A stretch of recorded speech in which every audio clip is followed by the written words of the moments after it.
अंग्रेजों के समय भारत में हमने मैसूर राज्य और अंग्रेजों के आपसी संबंधों पर चर्चा की थी।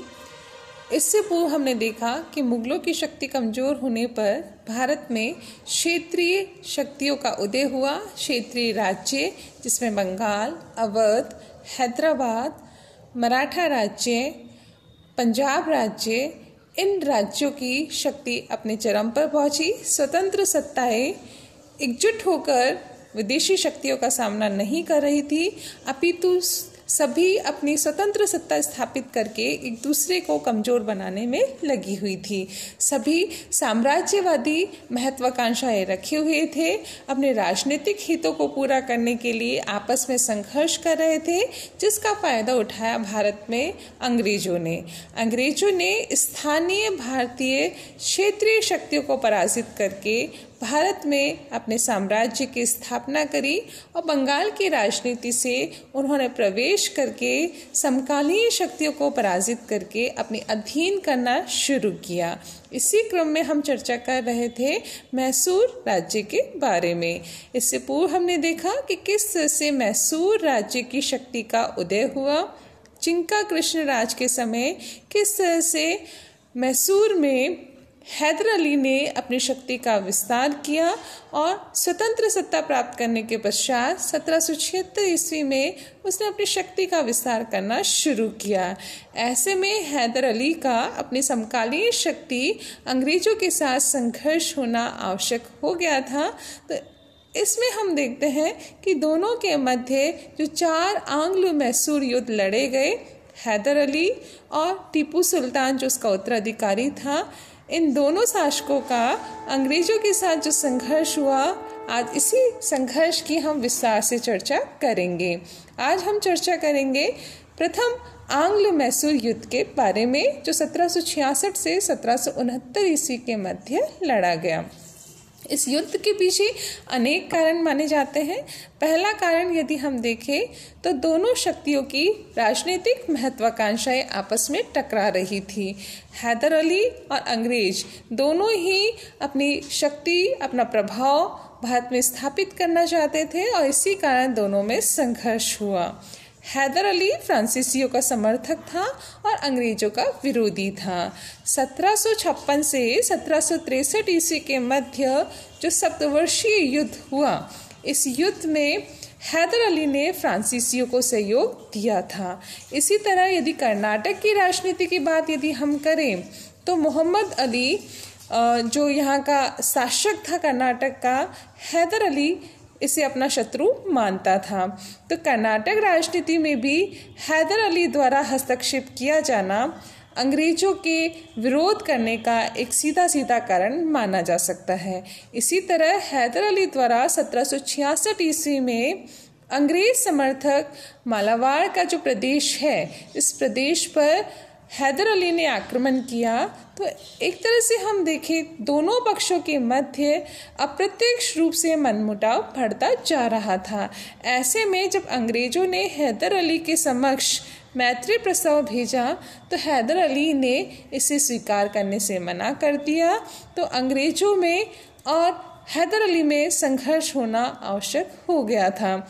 ऐसे में हम देखें तो अंग्रेजों ने निज़ाम के साथ मिलकर, मराठों के साथ मिलकर एक त्रिगुट बनाया और इस त्रिगुट में हम देखते हैं कि हैदर अली की शक्ति को कमज़ोर करने का प्रयास किया, परंतु हैदर अली ने सूझबूझ और कूटनीति से काम लेते हुए मराठों को 35 लाख रुपए देकर इस गुट से अलग कर दिया। इसी तरह हैदराबाद का जो निज़ाम था, उस निज़ाम को भी उत्तरी सरकार का जो क्षेत्र है ये देने की बात कही और ये आश्वासन देकर उसको भी इस त्रिगुट से अलग कर दिया। ऐसे में हम देखते हैं कि अंग्रेज अकेले पड़ गए, तो दोनों पक्षों के मध्य युद्ध आवश्यक हो गया। 1766 ईस्वी में इन्हीं कारणों को लेकर दोनों पक्षों में मतभेद उभर कर आए और दोनों में 1767 ईस्वी में आक्रमण हुए कर्नाटक की राजनीति से दोनों के मध्य संघर्ष शुरू हुआ और ऐसे में हम देखते हैं कि सितंबर 1767 ईस्वी में हैदर अली और निज़ाम की संयुक्त सेनाओं का कर्नल स्मिथ और वुड जो अंग्रेज सेना नायक थे इनके साथ संघर्ष हुआ, जिसमें प्रारंभ में हम देखते हैं हैदर अली की सेनाएं पराजित हुई और निज़ाम अंग्रेजों के पक्ष में चला गया। परंतु अभी युद्ध समाप्त नहीं हुआ था। प्रारंभ में अंग्रेजों को चाहे सफलता मिल गई हो, परंतु बाद में हम देखते हैं कि हैदर अली के साथ उनका जो संघर्ष हुआ है, इस द्वितीय संघर्ष में हैदर अली को सफलता मिली है। हैदर अली ने अंग्रेज सेना नायक कर्नल स्मिथ को और वुड को अनेक स्थानों पर पराजित किया और मद्रास के निकट मंगलोर का जो क्षेत्र है वहाँ पर अपना अधिकार कर लिया और अंग्रेजों को विवश किया कि वो उसके साथ संधि करे। दोनों पक्षों के मध्य 1769 ईस्वी में मद्रास की संधि हुई और इस संधि के अनुसार दोनों ने एक दूसरे के विजित क्षेत्रों को लौटाना स्वीकार कर लिया। साथ ही अंग्रेजों ने युद्ध हार जाने के रूप में हैदर अली को क्षतिपूर्ति देना भी स्वीकार कर लिया। इस तरह से हम देखते हैं कि जो प्रथम आंग्ल मैसूर युद्ध लड़ा गया, इसमें हैदर अली का पलड़ा अंग्रेजों की तुलना में भारी रहा। पर दूसरा जो आंग्ल मैसूर युद्ध जो 1780 से 84 ईस्वी के मध्य लड़ा गया वॉरेन हेस्टिंग्स के समय, वॉरेन हेस्टिंग्स जो बंगाल का गवर्नर जनरल था, जब ये भारत में आया था तो दोनों शक्तियों के मध्य संघर्ष कहीं ना कहीं शुरू हो चुका था। 1771 ईस्वी में मराठों ने मैसूर पर आक्रमण किया था, परंतु मद्रास की जो संधि की गई थी, इस संधि के अनुसार दोनों ने ये तय किया था कि जब एक दूसरे पर आक्रमण होता है तो दोनों एक दूसरे को सहयोग देंगे। परंतु अंग्रेजों ने, जब मराठों ने मैसूर पर तीसरी बार आक्रमण किया और अंग्रेजों ने हैदर अली को कोई सहायता नहीं की, तो ऐसे में मैसूर को, हैदर अली को ये लगा कि अंग्रेज उसकी शक्ति का अंत करना चाहते हैं, इसलिए ये दूसरा आंग्ल मैसूर युद्ध होना जरूरी हो गया। ऐसे में हम देखें तो कुछ क्षेत्र ऐसे थे जिन पर अंग्रेजों ने हैदर अली के अधिकार को स्वीकार न करते हुए उन पर अधिकार कर लिया, जैसे कि माहे का क्षेत्र।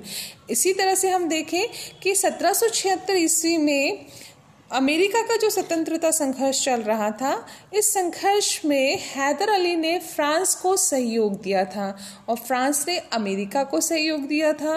तो ऐसे में अंग्रेजों का नाराज होना लाजमी था। तो दोनों शक्तियों के मध्य अनेक कारणों से दूसरे आंग्ल मैसूर युद्ध की पृष्ठभूमि बनी है। दोनों शक्तियों के मध्य संघर्ष हुआ है। 1782 ईस्वी में अकस्मात रूप से जब हैदर अली की मृत्यु हो गई तो उसके पुत्र और उत्तराधिकारी टीपू सुल्तान ने संघर्ष को जारी रखा है और अंत में हम देखते हैं कि जब दोनों ही पक्षों को सफलता हाथ नहीं लगी तब मार्च 1784 ईस्वी में टीपू सुल्तान और अंग्रेज जो सेनापति था मैककार्टनी, इन दोनों के मध्य मंगलोर की संधि हुई। इस संधि के अनुसार दोनों ने अपने विजित क्षेत्रों को एक दूसरे को पुनः लौटा दिया। इस तरह से हम देखते हैं कि प्रथम आंग्लो मैसूर युद्ध में हैदर अली सफल रहा, दूसरे में दोनों शक्तियां बराबर रही और आने वाले समय में दोनों पक्षों के मध्य तीसरा और चौथा आंग्ल मैसूर युद्ध भी लड़ा गया, जिसमें 1799 में टीपू सुल्तान की पराजय और मृत्यु के साथ मैसूर राज्य की शक्ति का अंत हुआ और मैसूर राज्य ब्रिटिश साम्राज्य में मिला लिया गया।